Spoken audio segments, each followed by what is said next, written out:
Você que acessa a nossa TV Web, nós estamos voltando aqui o nosso plantão extraordinário, uma pitada de política, com o nosso convidado João Batista Ferreira. E antes da mudança do bloco, a gente estava falando sobre o ponto de inflexão, né? Quando a sociedade brasileira resolveu tomar a rua para valer mesmo, se indignar de uma vez, já estava se acumulando tensões políticas suficientes, mas teve um ponto aí que fez com que eclodisse de vez, né? A gente vai retomar esse raciocínio. Eu tinha dito na minha fala sobre isso que eu achava que as gravações do ex-presidente e ex-ministro Lula tinham sido esse grande ponto, né? Você acha que ele ter aceito esse convite para ser ministro foi um erro estratégico de um homem que é conhecido como um estrategista político, uma liderança política? Você acha que ali ele errou? E outra coisa, historicamente o Zé Disseu sempre foi considerado o cara que era o cérebro dos esquemas do PT. Você acha que esse encarceramento do Zé Disseu desfalcou o time? Eu tenho, assim, quase fé. Tal é a crença de que falta um José Dirceu nesse mundo aí dessa criminologia potencial, né? Nós não temos crime, é potência de crime, né? Agora, temos crimes de corrupção enormes, que envolvem políticos muito fortes. Então, eu queria achar que essa pergunta sua, ela contém um ingrediente interessante. Se de um lado falta o José Disseu, assim, hoje nós estamos vivendo um instante histórico tão forte que é muito difícil que as emoções não aflorem, né? Que não se entusiasmem. Porque eu estou indignado. Eu e a torcida do Corinthians, do Palmeiras, todas as torcidas agora não estão nem querendo fazer o jogo. Tal é a indignação, porque assim, o que vai acontecer? Eu tenho filhos, tenho netos, tenho amigos, tenho amigas. Tem pessoas que eu não conheço, mas que estão aí do outro lado dessa câmera e que são pessoas reais, que todos os dias têm que pagar suas contas, têm que pensar no seu trabalho. Como eu disse naquela outra vez, ninguém planta para comer, não é isso? Tem que ter o dinheirinho para ir no supermercado para comprar, tem que pagar o gás, né? Tem que pagar a escola do filho. Você que viajava, o Elite, né? Você que viajava, eu também sou Elite, né? Porque aqui eu sou coxinha, né? Aqui a nossa cota de coxinha. É o seguinte, não dá para viajar com dólar a 4, tá certo? E em segurança de que você não vai cumprir as suas contas de projeto na semana que vem ou no mês que vem. E o que vai acontecer para frente? Não sei. Tem Olimpíadas, já. Nós estamos numa vitrine aqui, parece... De repente pode acontecer uma bomba islâmica aqui na nossa cabeça, né? Uma metáfora. Eu estou falando isso porque teve um fato aqui, que eu estava falando, que tudo isso está efervescendo e eventualmente você se perde, né? As gravações do Lula mostram isso, né? Tem os idiotas de plantão, como aquele prefeito do Rio de Janeiro, sem pé nem cabeça, né? Eu conheci ele muito jovem, na época 92, mas que sujeito destemperado, sem classe, Tem um jargão. Eduardo Paes, eu acho você um idiota. Tem um jargão. Fala um troço daqui no telefone. Tem um jargão na sua terra que ficou popularizado no filme Tropa de Elite, que é o fanfarrão, né? É o fanfarrão, né? O Eduardo Paes, ele é o verdadeiro fanfarrão da política. O idiota, o Eremildo, né? Ele é o Eremildo de óculos que mora na Barra. Então, porque, meu irmãozinho, que isso? É sítio, né? Você já. Não, aí, meu irmão, vai ter um sítio. Que isso, cara? Se liga, você é prefeito. Eu vou cobrar você que você é prefeito.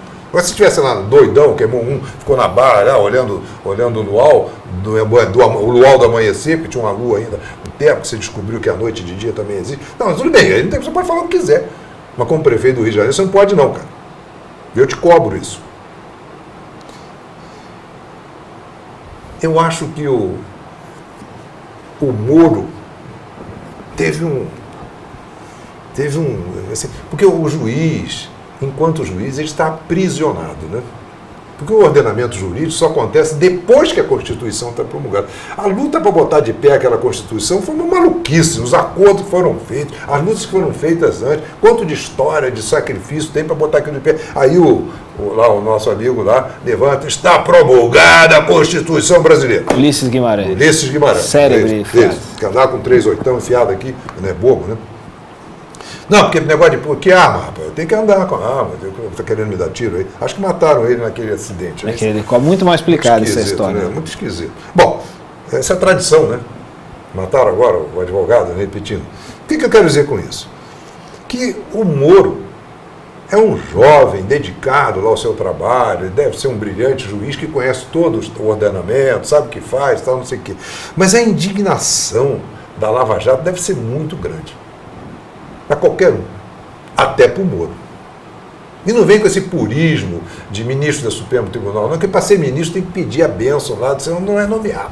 Então tem um monte de chave aí. Mas eu quero dizer que todos somos mortais, todos somos humanos. E eu acho que o Moro, sabedor, né, dos intestinos, que não são os pulmões onde circula o ar, é onde circula a merda, nos intestinos da Lava Jato. Quer dizer, o que eles sabem de horror deve ser uma coisa horrorosa, né?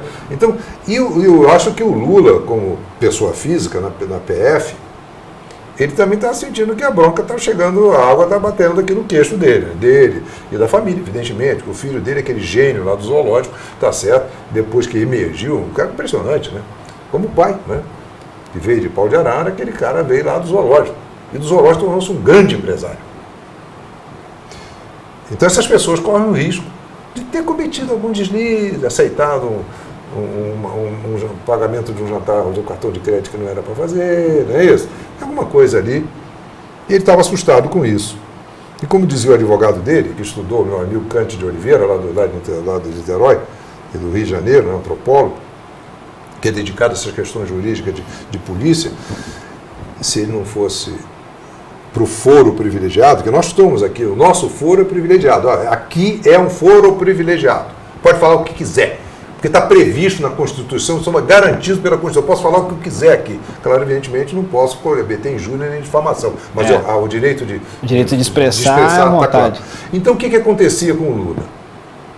Tem lá no fundinho um medo de ser preso, porque preso é forte, né, meu? Porque o povo compreende quando é crime. Então, se está provado que ele cometeu um crime, ele tem que ser punido. O Moro, por sua vez, o que ele está vendo de sujeira, né? Nem aquele derrame de Mariana deve ter sido mais forte do que o que ele presencia, e a sua equipe lá de juízes, promotores, delegados da Polícia Federal, agentes e analistas, etc. O internacional, aquele sujeito que está preso lá em Lisboa, não é isso?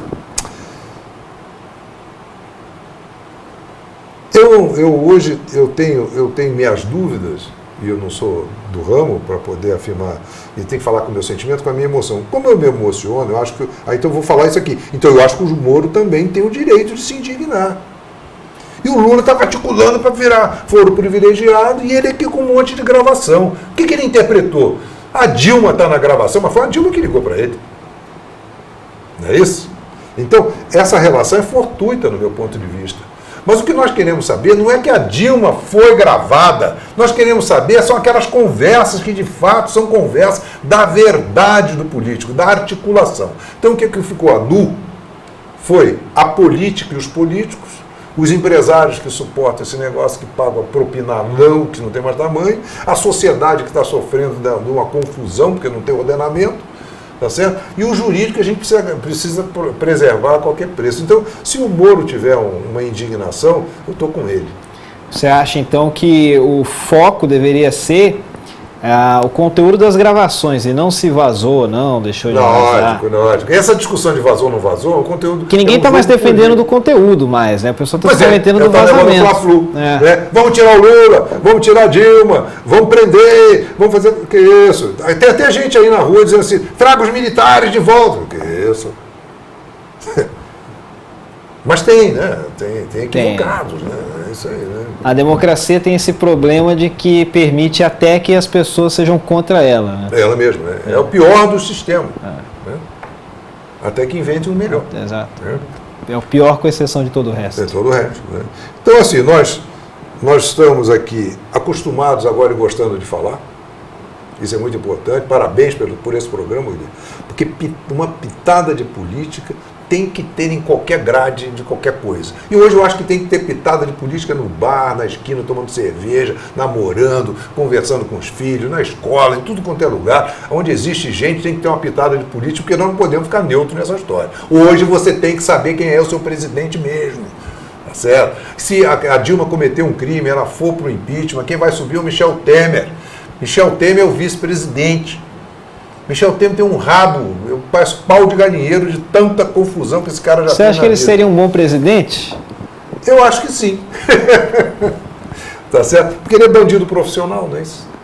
Bandido profissional lá no Rio de Janeiro, lá na terra que eu venho, não é crime. O bandido não é o criminoso.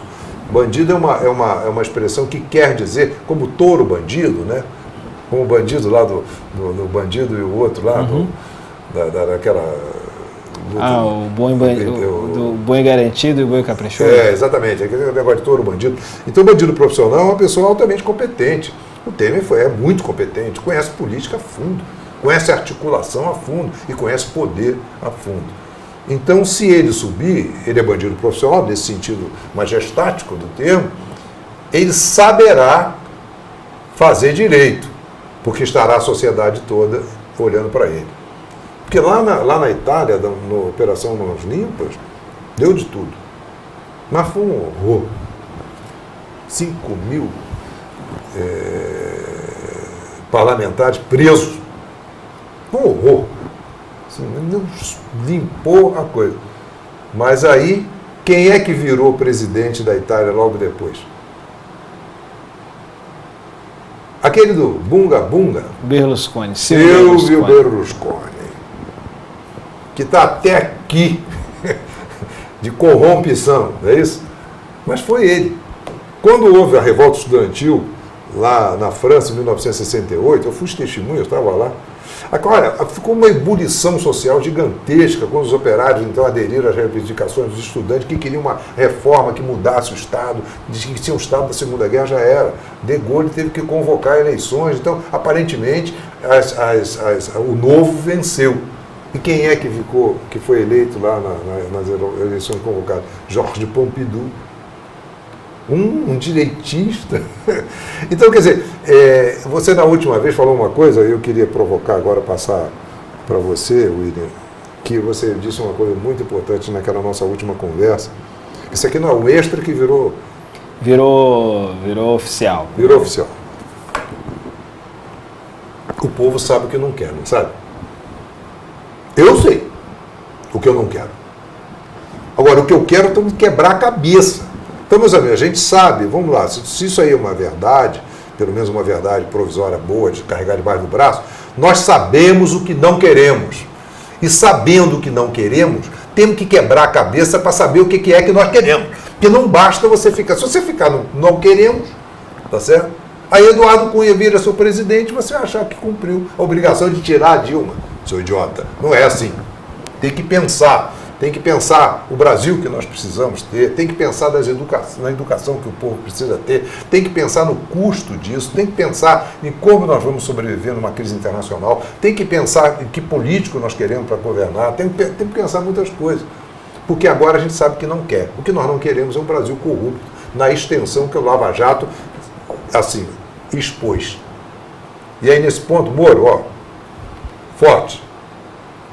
Porque você simboliza, né, o judiciário.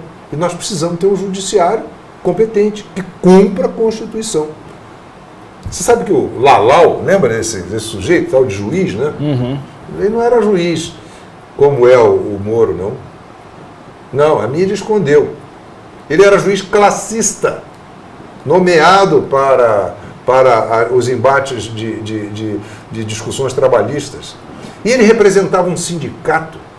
Você sabe qual era o sindicato que o Lalau, cujo senador está preso agora, né? Luiz Estevão. Está preso. Voltou a ser preso. Por causa disso. Tinha um acordo lá com o Lalau, roubaram $milhões. E o Lalau foi apresentado para a sociedade como juiz. Só que era um juiz classista. Você sabe qual era o negócio dele? Sindicato das Indústrias de Fabricantes de Camisas Brancas. E só representava o pessoal da indústria de camisa branca. Hein? Presta atenção, que a minha, por exemplo... Ele não podia representar. Nem a sua. Eu estou isento. Né? Não pode. Negócio de roxo, PT, não pode. Pode ser PT, pode ser MST, pode ser o vermelho da Coca-Cola, não é isso? Eu só quero dizer o seguinte: Sindicato da Indústria de Fabricantes de Camisas Brancas. Esse é o Lalau. Então, eu acho que devia ter um, assim, o sujeito hoje, o Bispo Macedo é banqueiro, comprou o Banco Renner, mas não comprou como cidadão brasileiro, porque tem lá na legislação hoje, de governança, da Oxford e tal, da governança corporativa e tal, que não pode ser banqueiro se não tiver um determinado currículo. Evidentemente que o Bispo Macedo, esse Messias da Igreja Universal do Reino de Deus, tá certo? Que está aqui para conduzir esse rebanho gigante, né, de ovelhas, todas bonitinhas, né, com aquelas né, lãzinhas bonitinhas, milhões de ovelhas que ele conduz. Ele, para comprar o Banco Renner lá do Sul, ele teve que de comprar com o que ele tem de cidadania conquistada, com recursos infinitos, fora do Brasil. Ele é cidadão estrangeiro como presidente, como comprador do banco. Não é como brasileiro. Porque como brasileiro ele não poderia. Eu acho, portanto, assim, se uma pessoa que nunca teve um mandato pode ser presidente do Brasil, é uma coisa que, né, questionável. Talvez o próximo presidente a gente vai pensar, não, é presidente, mas não, mas foi vereador, deputado, senador, tal, alguma coisa, né? Porque eu não posso, de repente eu vou chegar, vamos acertar aqui a parada, você vai, eu sou o presidente, né? E aí não posso ter o terceiro mandato e você vai ser do meu terceiro mandato, eu te elejo no meu vácuo, você vai nessa. Então ela é a salvadora da pátria, eleita pelo Lula, quer dizer, embutida lá no poder. E isso causa ilegitimidade, é o fracasso da visão econômica, o fracasso da política, o fracasso das articulações, não é isso? E isso a nossa presidenta não tem, né? Não tem. O que você acha disso? Prevena não tem nenhum impedimento na Constituição, né? Não está lá, não está na Constituição. Não está lá, né? Então, abraçar essa, né? Como é que muda a Constituição? Voto pra caramba no Congresso, né? Tem 3 coisas, né? Eu acho que é muito complicado uma reforma profunda dessa estrutural. Agora, por exemplo, o pessoal está defendendo parlamentarismo, aproveitando que está quente essa discussão sobre se é viável ou não trocar o presidente no meio do mandato, etc. E que no caso do parlamentarismo essa troca seria muito mais simples, etc. Então, eu acho que ainda vão ter muitas propostas de ajuste do nosso sistema, até porque a nossa Constituinte ela é muito nova ainda, né? A gente, um país que tem uma história de 516 anos que está podendo viver uma estabilidade política e econômica que e foi uma Constituição assim, de salvaguarda de que não volta o militarismo. Exato, né? Para defender-se de um problema pontual, vamos dizer assim, né? Então está previsto lá que mudar a Constituição, na própria Constituição está previsto. Está previsto que pode. Não é fácil, meus amigos. Eu vou dar uma palhinha aqui, ó. Nós vamos deixar a palhinha para o próximo programa, porque já subiu a plaquinha que a gente já está devendo tempo. Poxa, mas não vai faltar oportunidade de a gente debater. Esse foi mais uma pitada de política, essa edição extraordinária com o nosso amigo João Batista Ferreira. E se você quiser trocar uma ideia com ele, onde que a gente te acha? Me acha lá no LinkedIn, João Batista Ferreira. Pronto. Então é isso. Muito obrigado pela sua audiência. Até a próxima oportunidade.